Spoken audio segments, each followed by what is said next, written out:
తెలంగాణ రాష్ట్రం ఒక రోజులో వచ్చింది కాదు. ఒకరిస్తే వచ్చింది అసలే కాదు. ఒకరు తెస్తే వచ్చింది కూడా కాదు. తెలంగాణ ఉద్యమం గురించి మాట్లాడాలంటే 1916 నుంచి స్టార్ట్ చేయాలి. ఈ ఉద్యమంలో పాల్గొన్నోళ్ళు ఒక రాజకీయ నాయకులు ఒకరే కాదు. విద్యార్థులు, ఉద్యోగులు, రైతులు, కళాకారులు, మేధావులు, కార్మికులు, ఇట్లా చెప్పుకుంటూ పోతే చాలామంది వాళ్ళ కళలు, కన్నీళ్ళు, త్యాగాలు నిండిన ఉద్యమమే ఈ తెలంగాణ ఉద్యమం.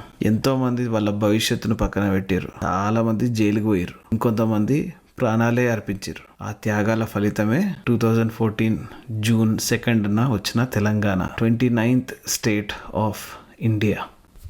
ఆ రోజు ఒట్టి రాష్ట్రం ఏర్పడిన రోజు కాదు, అది కోట్లాది మంది ప్రజల కళ నెరవేరిన రోజు.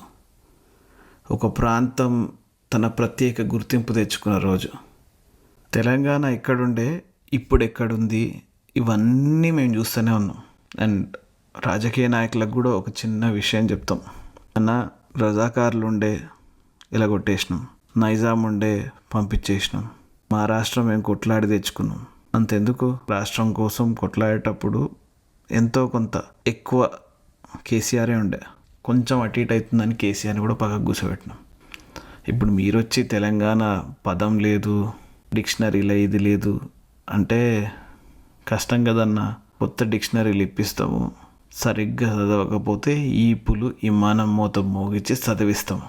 మీ రాజకీయాలు మీ దగ్గర పెట్టుకోండి, అంతేగాని మా రాష్ట్రం మీద అవాక్కులు చవాక్కులు చేస్తే మాత్రం తెలంగాణలో మన్నా తెలుసు కదా, ప్రేమగుంటే ప్రాణం ఇస్తాం.